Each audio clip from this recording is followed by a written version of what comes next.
The clock marked the final seconds of Clara Mendez's shift at the Small Sam's Diner when the Philadelphia sky collapsed into a storm that turned the streets into liquid mirrors. The raindrops hammered against the windows with an almost personal force, as if time itself was determined to keep her from leaving. From the counter, she watched the water cascade in waves down the awnings, wiping an already clean menu for the umpteenth time, just to disguise her waiting. The thin uniform offered little barrier against the damp chill awaiting her outside. The bus stop, her gateway home, was 5 long blocks away. The bell above the door chimed, announcing the entrance of a man in a dark suit, so impeccable that it clashed with the modest diner setting. He shook out his expensive umbrella, scanned the empty room with a quick glance, and without a word, returned to the gleaming black sedan waiting on the curb. It was then that Clara spotted something that shattered her distraction. Through the rain-streaked glass, a pink blur trembled at the nearby intersection. A small child standing motionless under the storm, in a bright coat and clutching a stuffed rabbit to her chest. The girl couldn't have been more than 6, and the way she remained so still, so vulnerable, made Clara's heart race. Without thinking, she grabbed the diner's oversized umbrella and dashed outside. The rain hit her with savage force, soaking through her uniform fabric in seconds, but she ignored the discomfort. Her eyes were locked on the girl, who now looked her way with a mix of relief and fear. "Hey, are you okay?" Clara shouted, her voice nearly swallowed by thunder. She knelt before the child, who merely nodded, her chin quivering, eyes brimming with tears. Even drenched, the little girl's clothes screamed luxury: designer shoes, a high-end child's coat, and the stuffed rabbit that seemed to hold more sentimental value than any jewel. Clara scanned around, searching for frantic parents, but found only impatient horns and the distant reflection of that black car, still parked just a few meters away. "My daddy's waiting for me," the girl murmured, pointing with a trembling finger across the avenue, where the Philadelphia Museum of Art loomed under the dark sky. The slight accent in the girl's voice sounded familiar, but Clara couldn't place it. The hesitation lasted a moment. The instinctive warning, stories of danger, cautions about strangers, flashed through her mind, but the girl's gaze dissolved any doubt. Clara took the small, icy hand and waited for the light to change. They crossed carefully, dodging puddles and cars that sprayed water, while the umbrella shuddered in the wind. The girl walked with an impeccable posture, almost rehearsed, even as she shivered from the cold. When they reached the museum steps, the place seemed deserted. No parent in sight, just the constant echo of rain on marble.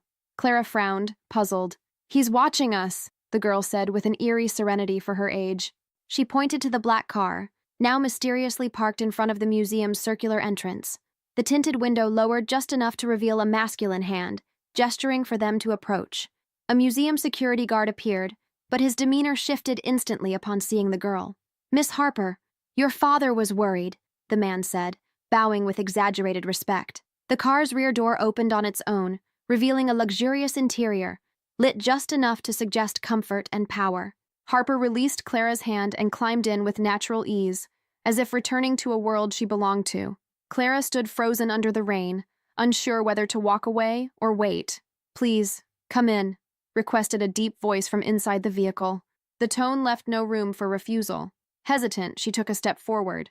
The scent of leather and sophisticated perfume instantly replaced the smell of coffee and grease from Sam's diner. The man seated beside the girl had a face carved from stone, firm features, dark eyes, and a magnetism blending authority and mystery. "Thank you for helping my daughter," he said, with the same slight accent as the girl. His voice was controlled, almost hypnotic, yet it conveyed a silent power. Harper clutched the stuffed rabbit tightly, watching the scene as if she understood more than she should. "She wasn't afraid of the rain," the little girl remarked, looking at her father. "Gabriel Ward," the man introduced himself, with a restrained nod. No handshake, no smile. Yet something in his gaze seemed to recognize in Clara a person who hadn't appeared by chance. The driver navigated the soaked streets with precision, moving from humble areas to neighborhoods ringed by iron gates and houses whispering old tales of wealth. The silence inside the car was thick. "My daughter's nanny failed today," Ward commented, his tone calm but laced with something dark. Leaving her alone was unacceptable. Clara, still damp, felt small in that leather seat. She opened her mouth to say anyone would have helped, but he raised a hand, requesting silence. "You work at that diner, don't you? Sam's, right? How long?" 3 years, she replied firmly, trying to sound confident. Ward scrutinized every detail: the contained nervousness, the soaked uniform, the way she struggled to maintain composure. "And you study too?" he asked, as if he already knew the answer. Early childhood education, she said, feeling exposed. The car slowed before the simple building where Clara lived, a place she was certain she hadn't mentioned. Ward pulled an envelope from his jacket pocket and handed it over with fingers adorned by a gold ring. A gesture of gratitude, he stated. The door opened automatically, and the driver appeared with an umbrella. The envelope felt too heavy to contain mere words. Back in her small apartment, Clara opened it with trembling hands. Inside, $100 bills and a black card with numbers embossed in gold. No name, no logo, just a contact.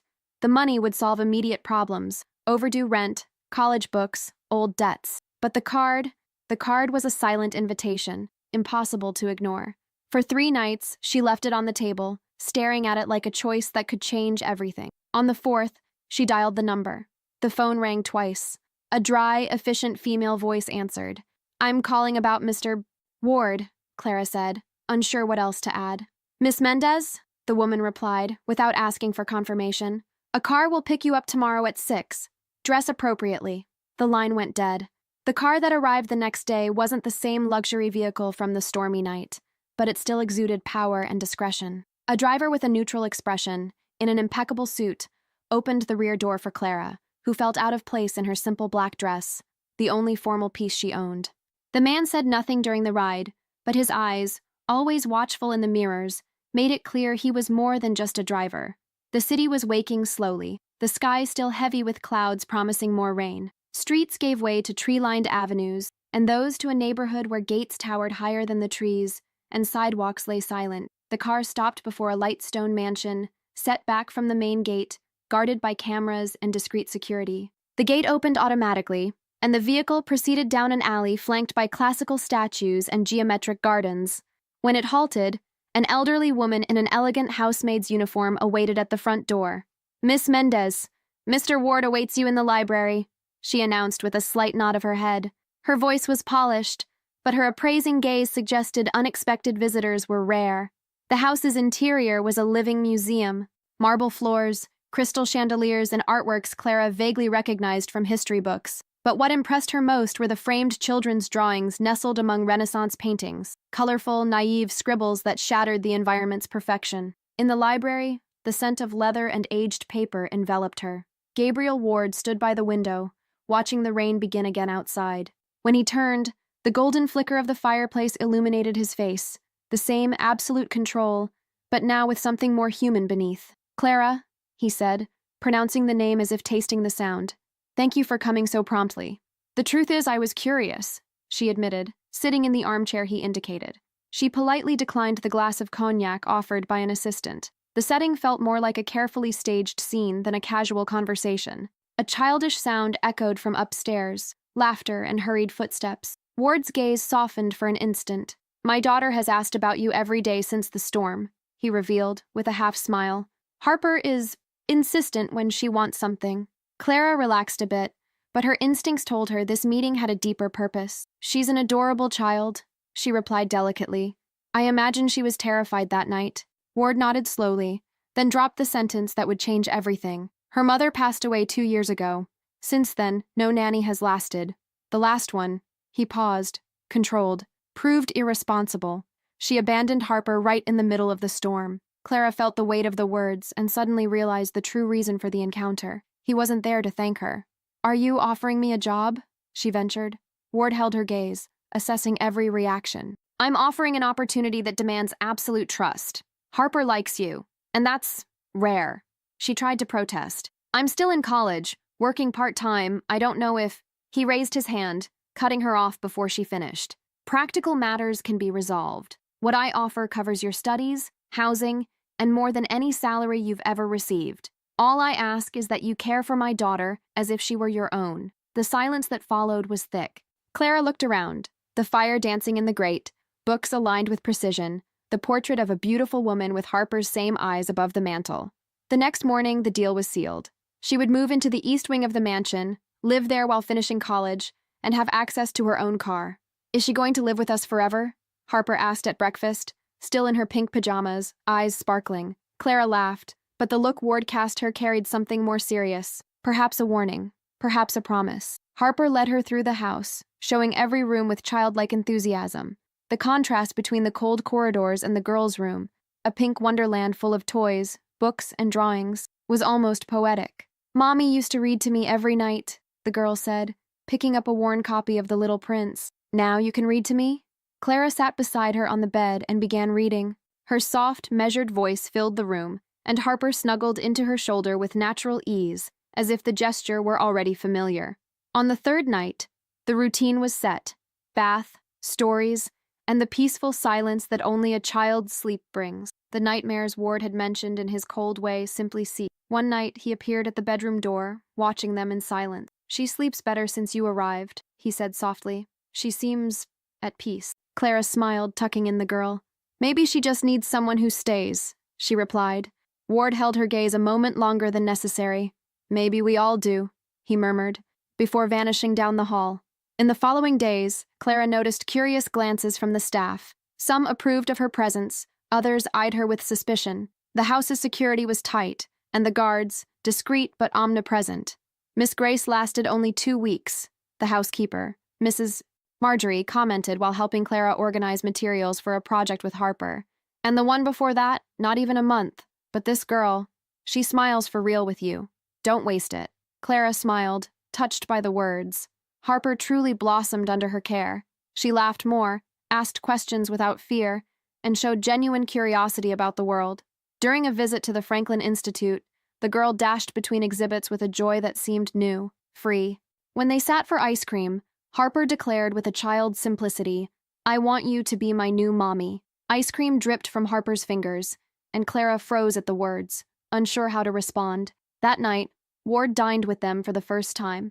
No formalities, just a family meal. He listened attentively to the girls' tales of the outing, and at the end, when Harper went to bed, he looked at Clara differently. "Perhaps you should consider making this permanent," he said, his voice deep and sincere. Clara felt the world spin. The proposal hung between them like a promise and a danger all at once.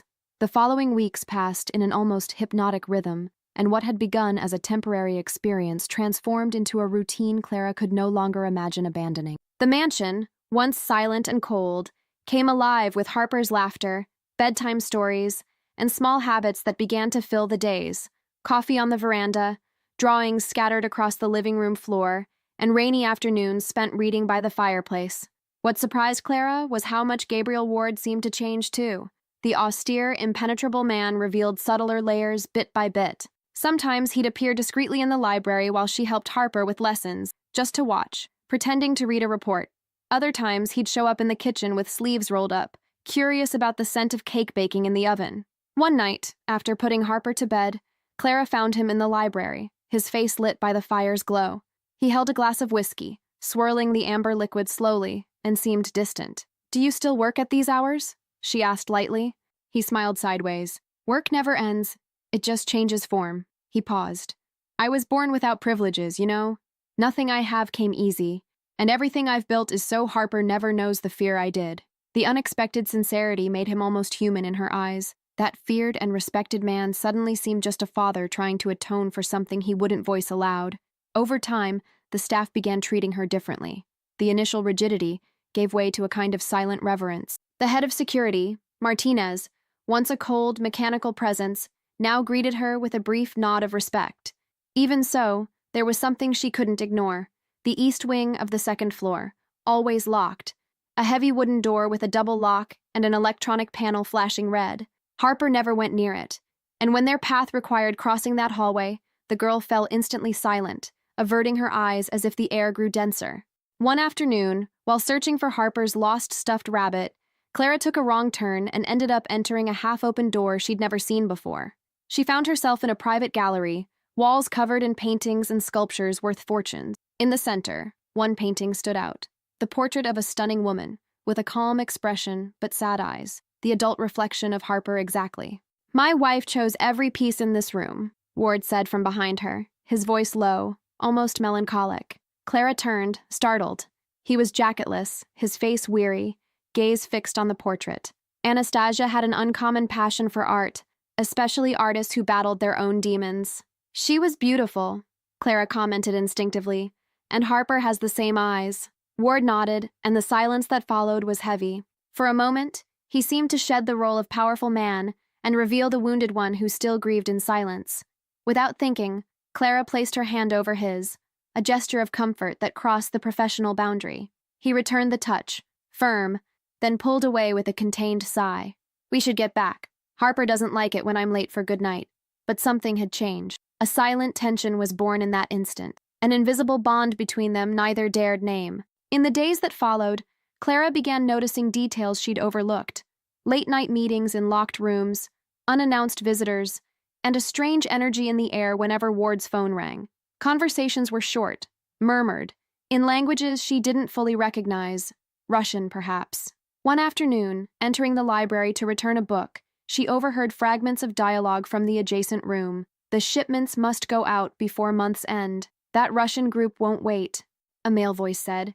Not here, Martinez, Ward cut in sharply. Harper is home. Clara's heart raced. Those words didn't sound like mere business. But when she backed away, Ward was already at the door, his gaze so intense it made her catch her breath. Everything all right, Clara?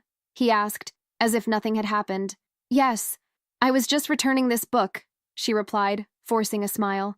He nodded and watched her leave, his gaze more inquisitive than paternal. That night, Harper had her first nightmare since Clara's arrival. She woke screaming, eyes open but not truly awake. They're coming again, the girl whispered, clinging to Clara's neck. The bad men. Daddy said they'd never find us.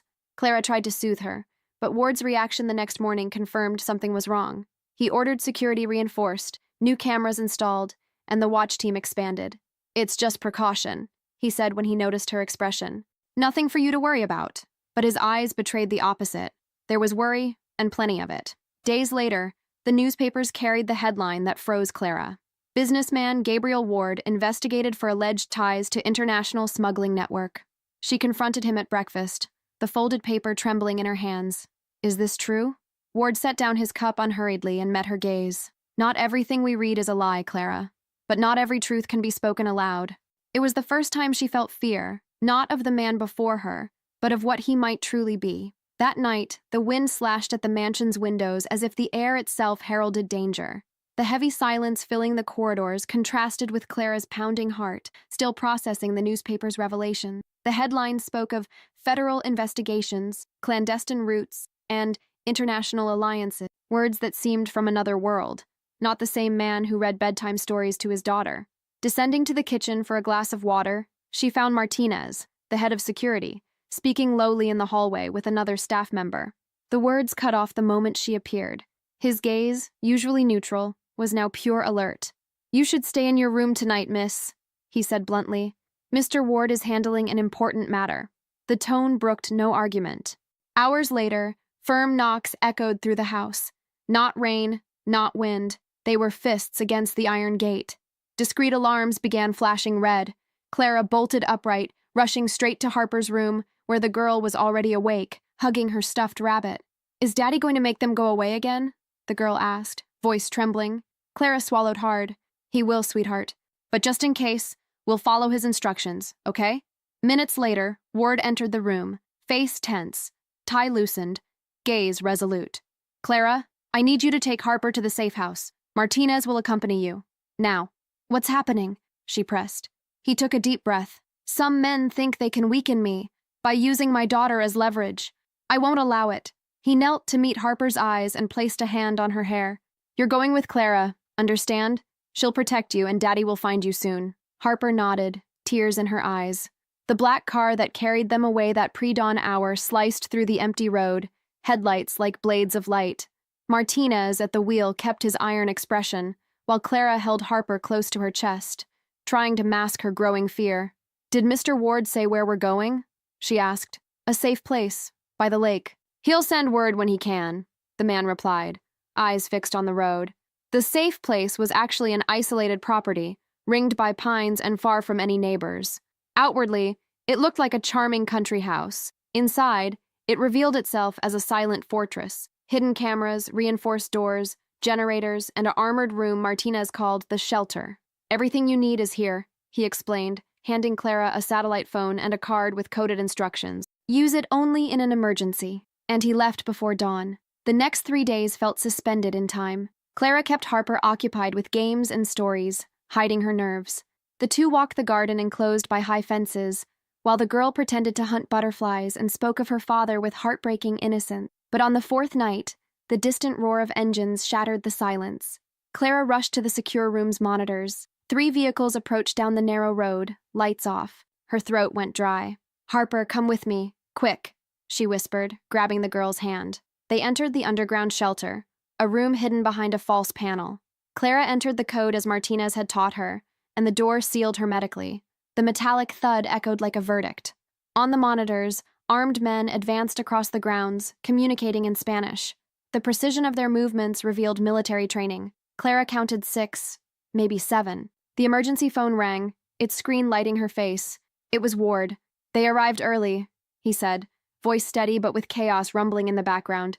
"Listen carefully. There's a tunnel behind the shelter's closet. Follow it to the end, and you'll find a car waiting. Don't stop. Understood?" Clara's heart pounded. "And you? Don't think of me. Protect my daughter. That's all that matters now." The screen went dark. Harper, pale, whispered, "I know this tunnel. Mommy and I used it once. When the bad men came." The words carried an eerily natural tone. They followed the narrow passage, lit only by a flashlight. Distant shots, muffled but real, echoed above them. Harper gripped Clara's hand with surprising strength, as if she'd made the trek before. The tunnel ended at a hidden exit in the woods, where a plane car waited. The keys were under the tire, just as Ward had said. Clara buckled Harper into the back seat and floored the accelerator without looking back. Hours later, far away, she stopped at a roadside motel on the outskirts of Pittsburgh. While Harper slept, exhausted, Clara turned on the TV. The news showed Ward's mansion gate riddled with bullet marks and helicopters hovering overhead. The anchor read gravely, "Businessman Gabriel Ward, suspected of ties to an international smuggling ring, has vanished after an armed confrontation with federal forces." Clara's blood ran cold. Harper woke and found her with the remote in hand. The girl looked at her father's photo and asked with painful calm, "Is Daddy a bad man?" Clara breathed deeply. "Your father made wrong choices, but everything he did was to protect you. That's what matters now." Dawn painted the sky in gray tones when Clara realized driving aimlessly was no longer an option. The tank was nearly empty, and the satellite phone remained silent. No messages, no sign of Gabriel Ward. The cheap motel where they'd taken refuge smelled of mildew and despair, but at least it offered shelter and anonymity. Harper slept deeply, hugging her stuffed rabbit, face serene despite the recent chaos. Clara watched her for a few seconds, a knot in her chest. Part of her wanted to grab the phone and call the authorities, tell everything, clear the girl's name of any shadow. But Ward's voice, cold yet protective, echoed in her mind. Protect what matters most. By noon, the phone finally buzzed. A short message appeared on the screen. Coordinates sent. Trust. G. The location pointed to an industrial area near the Ohio border, an abandoned old factory. Clara hesitated, but intuition, the same that had made her cross the rain for a stranger's child, spoke louder. When they arrived, the sun was setting, casting orange reflections on the factory's broken windows. The place seemed deserted, except for a metallic glint in the shadows. From inside came muffled voices, short commands, echoes of footsteps. Clara parked and took a deep breath. "Stay here, sweetheart. I'll be right back," she whispered, though she knew Harper would never obey. She entered the warehouse. The air smelled of rust and oil. Maps, radios, and laptops were scattered on makeshift tables. Men with stern expressions circulated, all armed, all alert. In the center, like the axis of a collapsing system, was Ward. He wore tactical gear, face leaner, eyes hardened. When he saw her, the tension melted for a brief instant, just enough for her to know he hadn't expected her to come. "You came," he said, a mix of surprise and relief. Clara merely shook her head, holding his gaze. "Not for you, for her." Ward breathed deeply and nodded, accepting the raw truth of her words. "The cartel that targeted me believes taking Harper would force me to surrender territories and resources. They're wrong," he stated, reviewing a map. "I don't hand over my daughter to anyone." Harper appeared at the door, breathless, the stuffed rabbit dangling from her hand. "Daddy!" she exclaimed, running to him. The man knelt, hugging her with a tenderness that disarmed everyone present. Even the guards looked away, respectful. For an instant, nothing else existed, but the moment shattered with a distant explosion. The boom echoed off the concrete walls, and in seconds, the warehouse plunged into chaos. "They found us!" Martinez shouted, bursting in with weapon drawn. Ward reacted instantly, shifting from father to strategist. "Take Harper," he ordered Clara, handing her a small gun. Security's disarmed. The back exit leads to a side passage. Go! And you! She yelled, but the answer came only in a look, firm, resolute. The next blast shook the floor. Clara scooped Harper into her arms and ran down the narrow corridor, gunfire echoing in the distance. The girl sobbed, her cries mingling with the deafening noise. The back door led to a storage area piled with crates.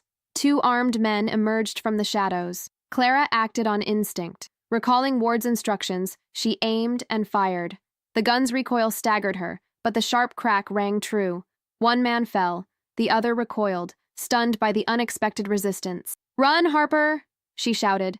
The second man had no time to react. A third shot, not from her, dropped him. Ward appeared in the doorway, arm bleeding, but eyes locked on them. "We have to get out!" he yelled. "Now!" They crossed the ruined warehouse amid smoke and debris. Martinez waited with a van idling, engine roaring. Harper was placed in the back seat, and Ward slid in after, pressing his wound. But before the vehicle peeled out, 1 final shot rang, sharp, precise. Ward's body slammed against the side, and Clara screamed his name as Martinez floored it away from the shootout. The road stretched endlessly, and the sound of his breathing grew fainter with each mile. Harper wept, begging her father not to sleep. Ward opened his eyes with effort.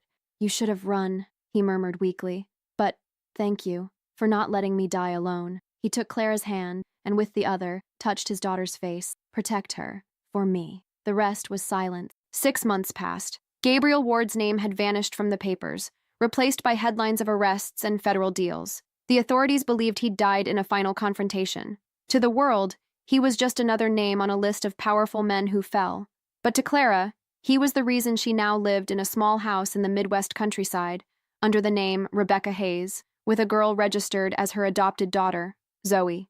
Life was simple now. School, quiet dinners, reading nights. Danger had yielded to routine and longing to silent gratitude. One night, while reading The Little Prince for the umpteenth time, Harper, now Zoe, looked at her and asked, "Do you think Daddy still watches us from somewhere?" Clara smiled, holding back tears.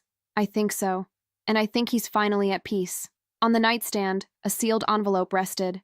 Inside, a document issued months after the supposed confrontation. Witness Protection Program, Ward Case. And in the footer, a handwritten signature, G. Ward. Clara tucked it back in the drawer. In the garden, sunflowers bloomed, Harper's favorites. Each petal seemed to point to the sky as if seeking a distant light. Clara closed her eyes, breathed deeply, and whispered to the wind, "I kept my promise." And for the first time since that rainy night in Philadelphia, she truly believed she was free.